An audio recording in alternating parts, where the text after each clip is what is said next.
안녕하세요. 저는 비즈레이션 대표를 맡고 있는 김철범입니다. 저희 회사 같은 경우에는 스타트업이나 기존 업체들을 비즈니스적으로 서로 연결시켜주고 그 연결 과정 중에 이제 해외로까지 진출할 수 있도록 하는 그런 역할을 해주는 업체고요. 주로 하는 업무는 이제 멘토링이라든가 그다음에 컨설팅 쪽을 주로 이제 하고 있습니다.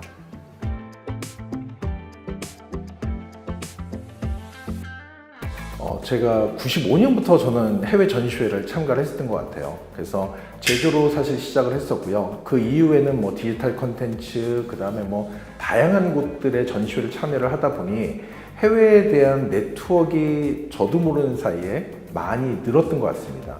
그래서 사실 비즈니스는 사람과 사람이 연결돼서 이루어지는 것들이다 보니까 국내에 있는 그런 스타트업들의 필요한 파트너를 해외에 있는 제 친구들이나 네트워크들하고 연결을 시켜주는 그런 업무들을 하게 됐어요.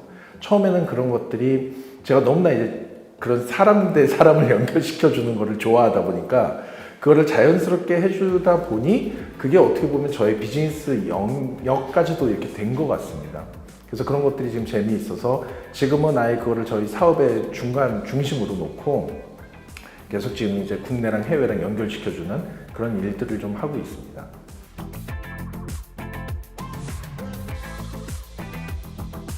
제가 처음에 창업을 시작했던 거는 저는 사실 제가 고등학교 졸업할 때 저희 가정상의 그 이유로 인해서 제가 대학 진학을 못 했었거든요. 그래서 그 당시 때 이제 뭐 수영 강사 활동을 하기도 하고 스키 강사 활동을 하기도 하고 그러다가 어떻게 보면은 정말 직업을 갖게 된 첫 번째가 스킨스쿠버 장비 쪽. 이게 수영을 하다 보니까 자연스럽게 스킨스쿠버 장비 쪽으로 넘어갔었거든요. 그러면서 스킨스쿠버 장비 회사에 몸담고 있었는데 사실상 고졸로 올라갈 수 있는 것들이 한계가 분명히 존재를 하더라고요. 그래서 한 8년 정도 머물고 있었던 회사에서 나와서 첫 창업을 하게 됐고요. 저 같은 경우에는 어떻게 보면은 생활형 창업이에요. 제가 어떤 목표가 있어서 창업했다기보다는 무작정 아무런 경험이나 이런 거 없이 무작정 사실 창업을 했었던 아이디어 가지고 창업을 했었던 케이스였던 것 같아요.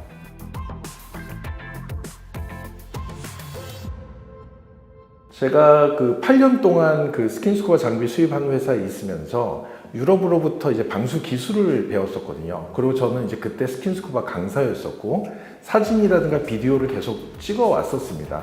그러다 보니 그런 것들이 이제 누적이 돼서 제가 이제 생각했을 부분은 국내산이 없었어요. 메이드 인 코리아라는 제품이 수중 촬영 장비 쪽에는 없다 보니까 그거를 만들어 보자라는 곳에서부터 시작을 했던 것 같고요. 그래서 친구랑 둘이서 창업을 했고 삼성 디지털 카메라 방수 케이스를 이제 우리나라 처음으로 만들었는데 그 당시 때 해외 같은 경우에 보통 이제 40m, 45m 방수가 되는 그런 디지털 카메라 하우징이었거든요. 근데 저희가 만든 거는 이제 75m 방수. 저희가 실질적으로 테스트했을 때는 이제 100m까지 잠수가 가능한 그러한 되게 튼튼한 스펙이 좋은 그런 카메라 하우징을 만든 게 첫 창업이었었습니다.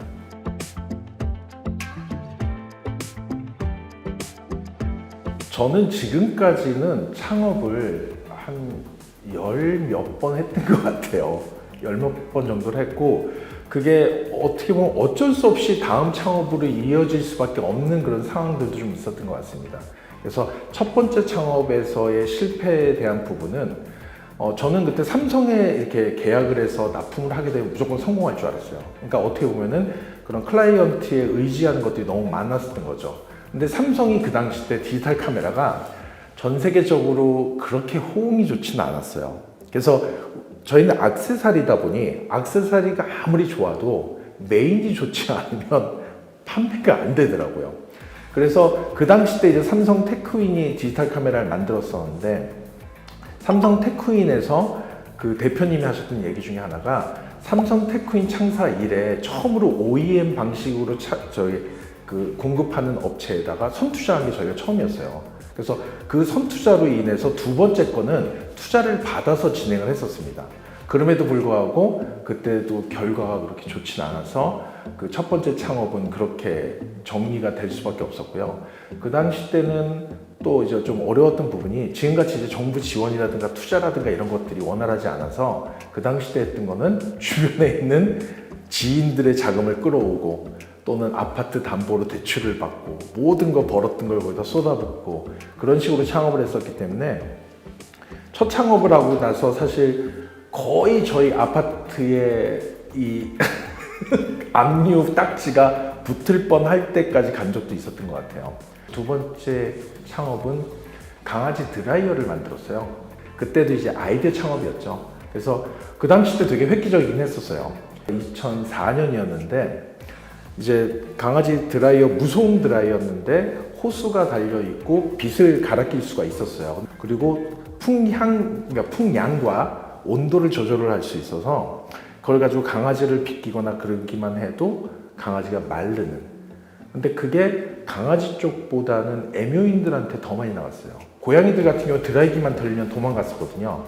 근데 그러한 되게 효과가 좋음에도 불구하고 그때 안 됐던 이유가 그 당시 때 경기가 정말로 안 좋아서 매일 나왔던 그런 기사가 애견을 갖다 밖에다 내버리고 그런 상황들이 벌어지다 보니 그리고 또 환율도 되게 안 좋았어요. 저희는 수출을 하기 위해서 만들었었는데 그러한 악재들이 겹쳐져서 그 비즈니스도 사실 접을 수밖에 없었던 그때도 마이너스가 상당히 컸었죠.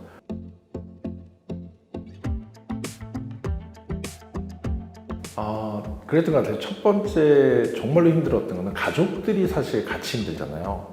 저희 아내가 첫째를 임신했을 때 정말로 힘들었던 것 같아요.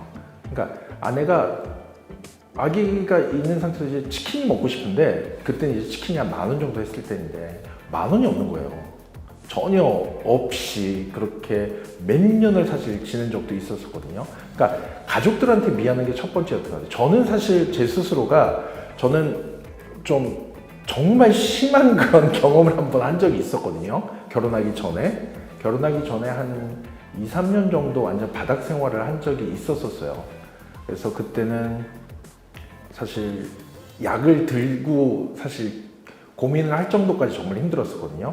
근데 그걸 한번 이겨냈었어요.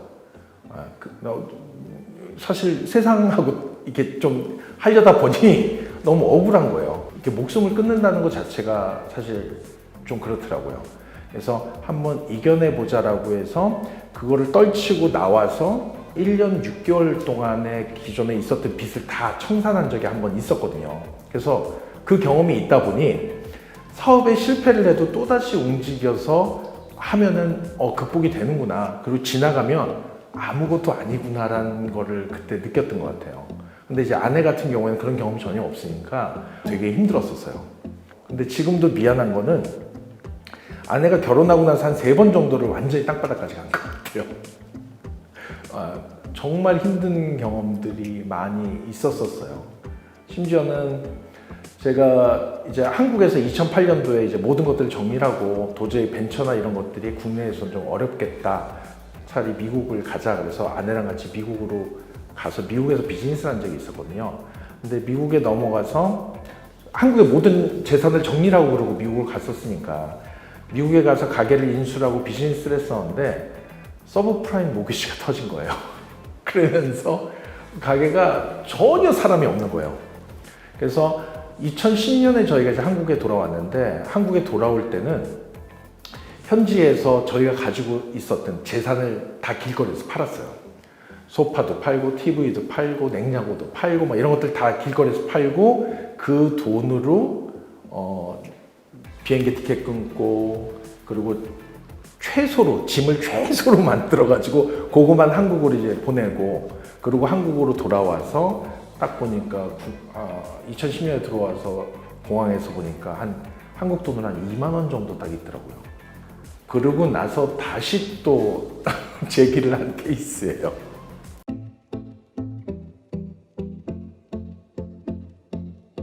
사실 좀 저 같은 경우는 빠른 부분들이 너무 많았던 것 같아요. 어떻게 보면 2003년도에 지금 고프로 같은 걸 그때 만들었었거든요.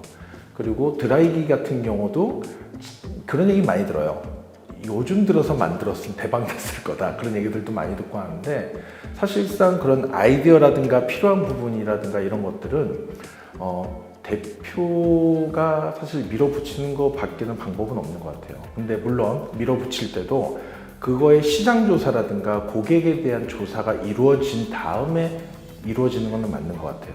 사실상 비즈니스의 모든 대상은 사실 고객이거든요. 고객이 인정하고 고객이 필요한 물건이 아닌 것들은 사실상 필요가 없는 부분들이 많이 있습니다. 아까 말씀드린 것처럼 저 같은 경우는 그 당시 때 제 아이디어와 기술에 대한 것만 가지고 창업을 했었고 고객에 대한 생각은 사실 없었던 것 같아요.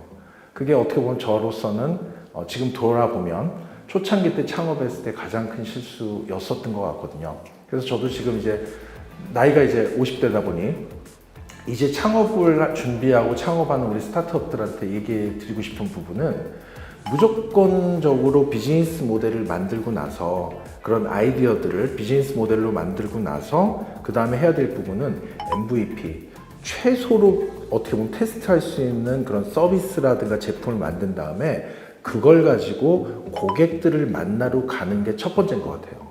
그거에 대해서 검증이 이루어지고 충분한 결과치가 나오고 나서 그리고 나서 린하게 어떻게 보면 다른 비즈니스 모델로 넘어가고 하는 것들이 리스크를 줄이는 최고의 방법인 것 같아요. 그렇죠.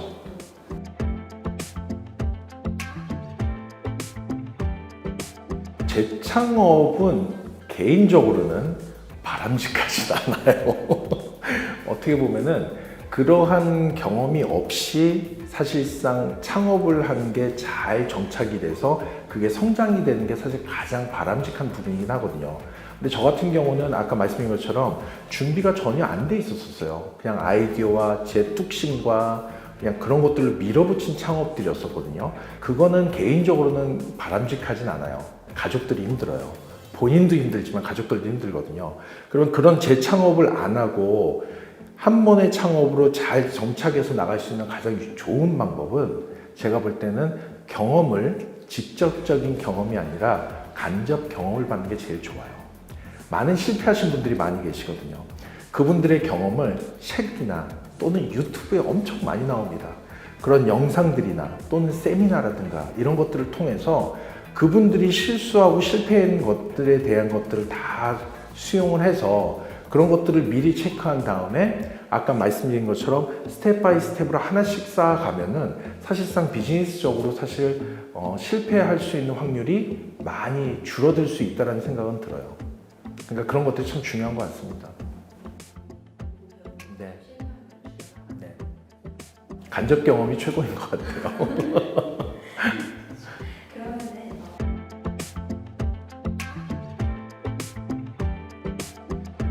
힘든 부분이긴 한데요. 저는 가족들 때문에 계속적으로 도전할 수밖에 없었던 것 같아요. 그리고 또 하나는 사실 세상에 이렇게 선한 영향력을 끼치는 거에 사명이 좀 있는 것 같아요. 그래서 지금도 계속적으로 도전을 하고 다른 업체들이라든가 스타트업이라든가 이런 거 도와주고 외국이라든가 국내에 이렇게 서로 매칭시켜주는 것 자체가 개인적으로는 저한테는 사명인 것 같아요. 그래서 그게 되게 즐겁습니다. 서로 연결이 돼서 서로 시너지 효과 내서 잘 되는 모습을 보는 것 자체가 너무 좋은 거예요. 그리고 제가 그들한테 이렇게 도움이 될 수 있다는 것 자체로만도 재미있고 그러다 보니 그러한 힘들로 인해서 지금까지 계속 어떻게 보면 창업을 해왔던 것 같고요. 지금도 끊임없이 도전하는 것 같아요.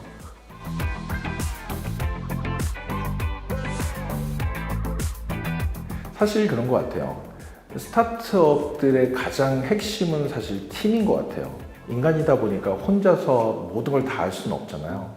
근데 그런 상태에서 팀이 어떻게 보면은 이 창업자랑 같은 비전을 갖고 같은 미션을 갖고 움직일 수 있는 팀 구성이 제가 볼 때는 그 스타트업의 가장 중요한 핵심 역량인 것 같거든요. 근데 그런 팀을 만드는 게 사실상 정말로 힘들어요. 창업자는 팀원들한테 직원 이상의 그런 역량을 바라게 될 거고요. 직원 같은 경우에는 어떻게 보면 나는 안정적인 급여 생활을 하기를 원하는 그런 사람들도 있거든요. 근데 이러한 상황에서 조직에서 할 수 있는 부분 자체는 대표가, 창업자가 이 팀원들한테 비전을 주고 미션을 주고 같은 공동 창업자로서의 어떻게 보면은 그런 역량을 가져갈 수 있도록 분위기를 만들어주는 게 제일 중요한 것 같거든요. 그래서 처음에 그런 사람을 뽑을 때 그러니까 조인 시킬 때도 정말로 중요하지만 합류한 다음에 그분들한테 그런 비전을 제시하고 이런 것들이 가장 중요한 대표의 역량인 것 같아요. 그 팀을 구성해서 이끌어가고 하는 것 자체가. 그래서 개인적으로는 대표가 해야 될 가장 중요한 역량은 팀 구성과 팀을 이끌어갈 수 있는 역량, 그 다음에 비전을 제시하고 하는 부분들, 이러한 것들이 어떻게 보면 대표로서 창업자로서 가장 중요한 역량인 것 같아요.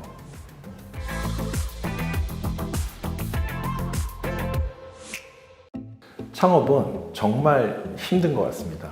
그리고 재창업은 창업보다 더 많은 용기와 더 많은 노력이 필요한 것 같습니다. 재창업자분들 같은 경우에 끊임없이 그 도전을 하게 되면 그건 정말로 교육이 되지만 그걸 진행하다가 도전을 멈추게 되면 그건 실패가 됩니다. 절대 실패자가 되지 마시기 바랍니다. 끊임없이 도전하시고 그걸 성취하시는 그러한 여러분들 되시기 바랍니다.